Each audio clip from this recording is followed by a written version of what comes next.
Ciao a tutti!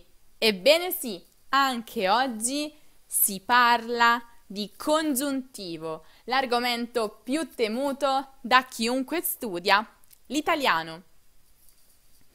Sicuramente avete imparato a formare tutti e quattro i tempi del congiuntivo e spero abbiate visto anche il nostro video su come e quando utilizzare il congiuntivo e i suoi tempi. Però vi ho visti facendo una frase o un esercizio, vi siete fermati un attimo e avete pensato, ma qui devo usarlo o non devo usarlo? La regola è un po' imprecisa.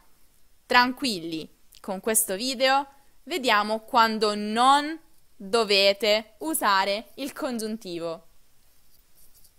Allora, non dovete usare il congiuntivo quando il soggetto della frase principale e il soggetto della frase subordinata, quindi della frase dipendente, sono uguali, perché in quel caso utilizziamo l'infinito. Vediamo subito degli esempi. Io spero che io vada a Firenze a maggio. Allora, il soggetto della principale sono io, ma io sono anche il soggetto della subordinata. Sembra un po' ripetitivo, quasi eccessivo utilizzare il congiuntivo in questo caso. Ecco perché scegliamo di utilizzare l'infinito preceduto da di. Spero di andare a Firenze a maggio. Vedete come scorre meglio? Ancora, voi credete che voi siate in ritardo. Quindi voi credete che voi siate in ritardo, quindi i soggetti sono uguali. Allora, diciamo, credete di essere in ritardo. Ma ricordate, questo vale solo se i due soggetti sono uguali, altrimenti dovete utilizzare necessariamente il congiuntivo. Andiamo avanti. Non si usa il congiuntivo con le espressioni secondo me, probabilmente, forse, anche se. Vi starete dicendo, ma queste non esprimono certezza. Lo so, però vanno con l'indicativo in italiano. Secondo me devi tagliarti la barba.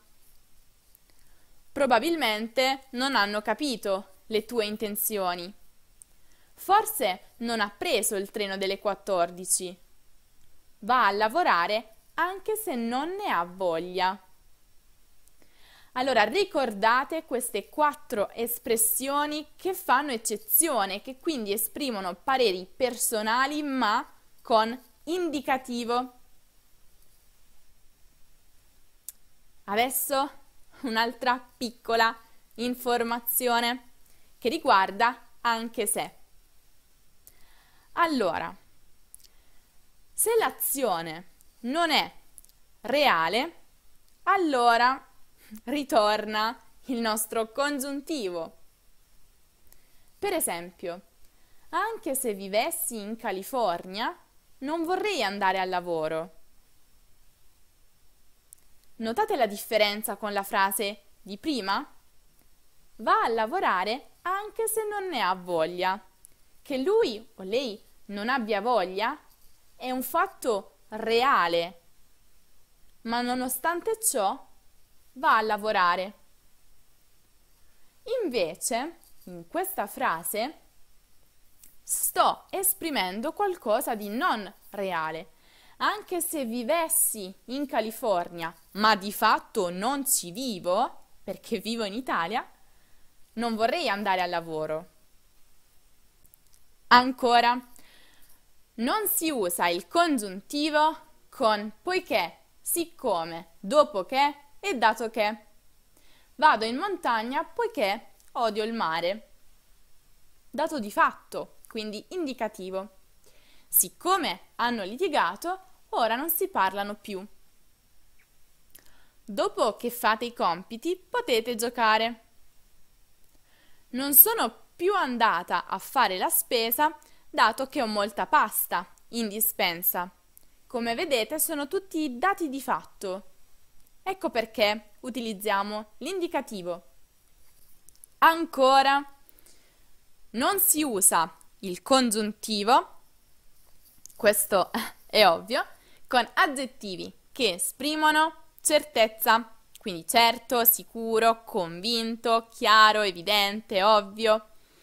Sono convinto che hanno mangiato loro la torta che era in frigo. È ovvio che non avete avuto abbastanza tempo, altrimenti avreste finito il progetto. Sei sicuro che lo sanno? Ancora, non si usa il congiuntivo con verbi dichiarativi. Affermare, confermare, dichiarare, dire, giurare, promettere, rispondere, scrivere, sostenere, spiegare. Dice che non siete andati alla sua festa. Hanno risposto che non sono andati perché dovevano lavorare. Facile, io sto dicendo qualcosa, quindi sono sicuro, quindi indicativo. Non si usa il congiuntivo con verbi che esprimono una percezione, quindi accorgersi, intuire, notare, percepire, scoprire, sentire, vedere. Vi siete accorti che hanno trasferito il negozio? Ho scoperto che hai comprato una casa in montagna. Vedo che non hai ascoltato i miei consigli. E adesso, ultima informazione. Indicativo o congiuntivo? Perché dovete sapere che ci sono dei verbi che li possono reggere entrambi, però con significati diversi, quindi dipende da quello che dovete dire. Questi tre sono i verbi che possono reggere sia l'indicativo che il congiuntivo. Ammettere, con il significato di riconoscere o supporre. Allora, se lo utilizzate con il significato di riconoscere, allora dovete utilizzare l'indicativo dopo. Ha ammesso che la fidanzata lo ha lasciato. Quindi lo riconosce, perciò indicativo. Se invece utilizzate ammettere come una supposizione, quindi qualcosa su cui non siete sicuri, allora congiuntivo. Ammettendo che lui stia dicendo la verità, ci sono ancora troppi lati oscuri nella vicenda. Ammettendo che, ma non sono sicura. Ancora, verbo capire. Se usato nel senso di rendersi conto, allora va l'indicativo, perché ovviamente mi sono resa conto di qualcosa, quindi l'ho capita, quindi certezza. Ho capito che avevi ragione tu. Se invece lo utilizziamo nel senso di trovare naturale, allora è seguito dal congiuntivo. Capiamo che tu voglia andare via, ma ora è presto. Infine, il verbo considerare. Se lo utilizziamo nel senso di tener conto, allora è seguito dall'indicativo. Considera che avete già preso un giorno libero, non ne avrete un altro. Ma se è usato nel senso di supporre, ovviamente, congiuntivo. State considerando che possano tornare prima del previsto?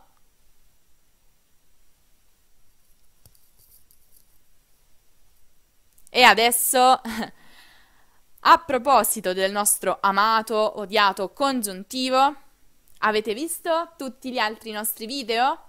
Quindi video della morfologia, come formare i 4 tempi del congiuntivo, quando usarlo, perché oggi noi abbiamo imparato, quando non usarlo, e poi la consecutio temporum.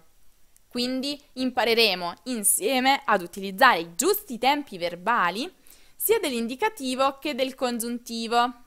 perché a volte si fa un po' di confusione tra presente e passato, in base a quello che vogliamo dire. Per tutti questi video trovate i link nella descrizione di questo video. Allora, per oggi la nostra lezione finisce qui. Però, se volete la spiegazione scritta e tutti gli esercizi su questo argomento, andate sul nostro sito www.lerniamo.com. Troverete il link diretto nella descrizione. Inoltre, per qualsiasi dubbio o richieste per nuovi video, mandateci una mail a info@lerniamo.com. Se il video vi è piaciuto, lasciate un mi piace e iscrivetevi al nostro canale YouTube. Inoltre, continuate a seguirci anche su Facebook, Instagram e Twitter per tante novità. And guys, if you think your Italian isn't so good, you can even send us an email or a message in English and Spanish or German or French. We will answer in no time. Cosa aspettate? Ciao!